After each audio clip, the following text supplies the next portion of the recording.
சஹாபிகள் அப்படி நேசிச்சாங்க. அதனால தங்களுடைய வாழ்க்கை முழுவதுமே பரிசுத்தமாகியது.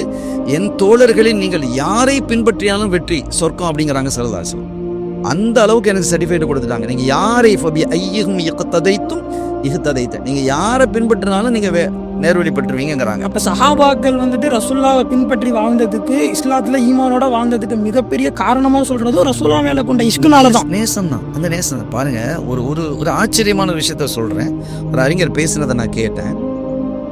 ஒரு தடவை ஸல்லல்லாஹு அலைஹி வஸல்லம் பள்ளிக்கு போகும்போதெல்லாம் இப்னு மசூத் அவங்களுடைய பணியாளராக இருந்தாங்க. அப்துல்லா இப்னு மசூத் ரலியல்லாஹு தஆலா. அவங்க என்ன செய்வாங்க, ஒரு தடவை சஹாபிகள் பார்க்குறாங்க, ஏதோ முணுமுணுக்கிற யாரும் இந்த சஹாபி முணுமுணுக்கிறாங்க.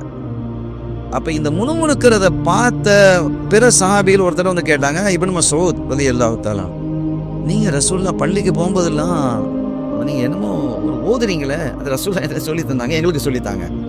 அப்போ அவர் என்ன சொல்கிற, ரசூலுல்லாஹ் ஏதோ சொல்லி கொடுத்துருக்குறாங்க, அது வேணும் அப்படின்னு.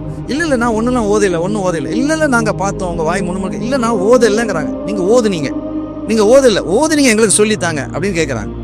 அப்போ அவங்க சொன்னாங்க, நான் ஓதலை. ரசூல் ஸல்லல்லாஹு அலைஹி வஸல்லம் அவர்கள் ஆயிஷா நாயகி வீட்டிலிருந்து பள்ளி வாசலுக்கு போகும்போது எத்தனை 8 வைக்கிறாங்கன்னு நான் என்னங்கிறாங்க.